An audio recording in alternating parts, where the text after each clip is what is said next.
Well, g'day St Andrews, it's Mal York here, and I'm back out of isolation, and it's wonderful to be back here at St Andrews. I'm really looking forward to seeing you all this Sunday for our Sunday services. Today is the 9th of February, and this is the weekly news. So this week we have our normal Sunday services, 8:30, 10:30, 5 p.m. and 6:30 p.m. We're encouraging you all to be back at church. We're doing everything in a COVID-safe way. Our 8:30 congregation, we're encouraging only the fully vaccinated to come. There are some people who are vulnerable at that congregation, and we just really want to protect them. But all other services, everyone is welcome to come. At 10:30 and 5 p.m, kids are going to be starting in the service. So bring your kids along, sign them in, and they'll start in the service and then head out during the service and can be collected after the service. This Sunday, we're actually going to be doing the National Church Life Survey. It was meant to be done last year, but they've given us a bit of an extension due to COVID. Predominantly you'll be able to do that online, so make sure you bring a device like your phone or something like that that can access the internet, and we'll be doing that in the services. For those who are watching online, we'll give you the code and everything like that to put up for so you can do the National Church Life Survey at home. We will have some paper forms for those who can't access a device.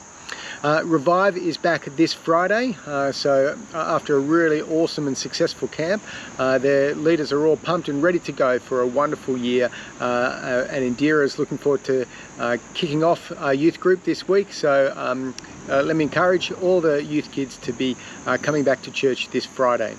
Our AGM is coming up on Monday the 21st at 7 p.m. And so let me firstly encourage you to put that date into your diary, but also to be thinking about whether there's someone you'd like to nominate for the position of warden, parish council or parish nominator, which will be up for election that night as well. Our small groups are starting back. If you're not in one, make sure you contact Stu Holman and he'll connect you up with one of the leaders.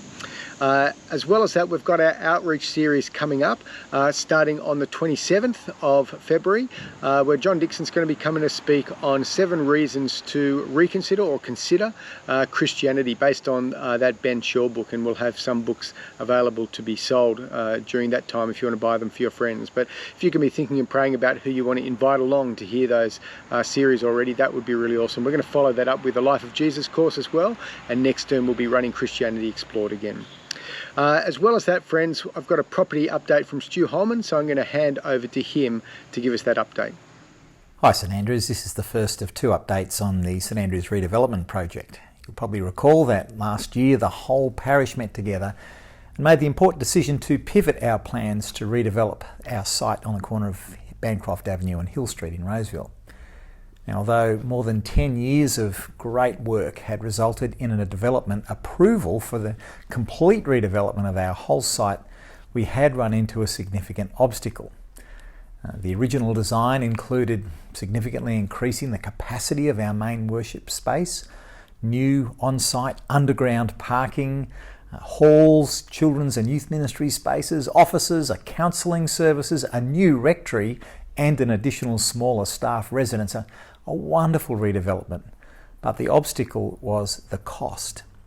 Despite a plan to stage the project and a great outflow of generosity from so many donors, thank you, we ended up having to conclude that we didn't have the capacity or the desire to raise another $5 million or so, in addition to the amounts, of course, that had already been raised. So we decided to pivot towards a more modest program with a budget of around $4.5 million, roughly equivalent to the amount that we have available now already from all of the previous donations. A new committee was formed and Mal asked if I would chair it. Now, I had no idea at that time that I'd be leaving St Andrews anytime soon, if at all, and so I agreed. The committee that came together comprises a highly skilled and experienced group, but obviously we have a need of a new chair since I'll be finishing up at Roseville fairly soon. So if that area of service is something that might interest you, please do talk to Mal or to myself. But this committee has worked really well so far to re-establish a proper governance structure so that we know what it is that we're actually allowed to do and what we have authority to do on behalf of the church and how we report back to parish council.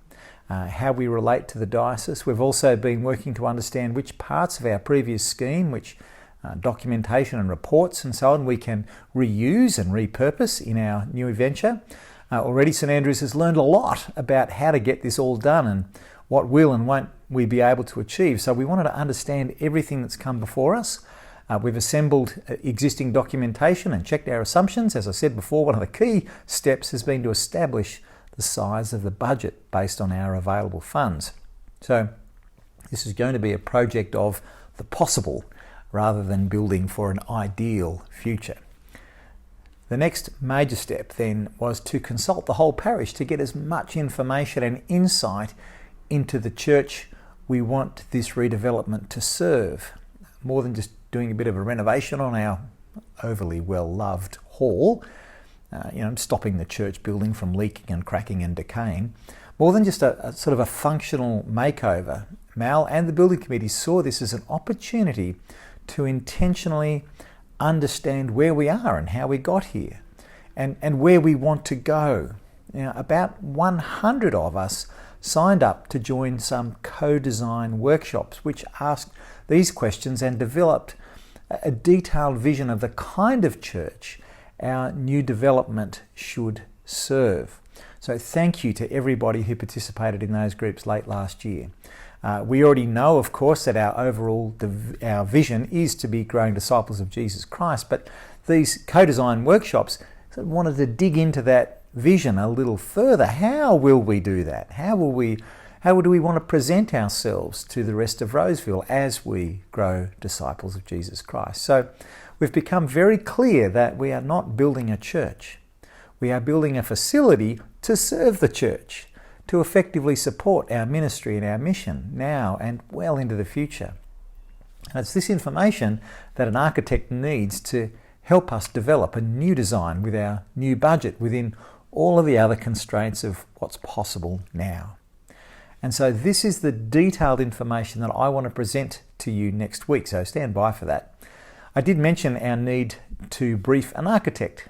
When we have established this brief and clearly stated our aims and aspirations as a church, then we'll hold a design competition with a select list of architects, probably about 3, and we'll appoint the winning architect and continue to develop a schematic design, which we will present to the whole parish for comment and to get more feedback before we move towards seeking approval to build something from the relevant authority. So I really look forward to talking with you more next week as I report back on everything that you, the parish, have already had to say in our co-design process.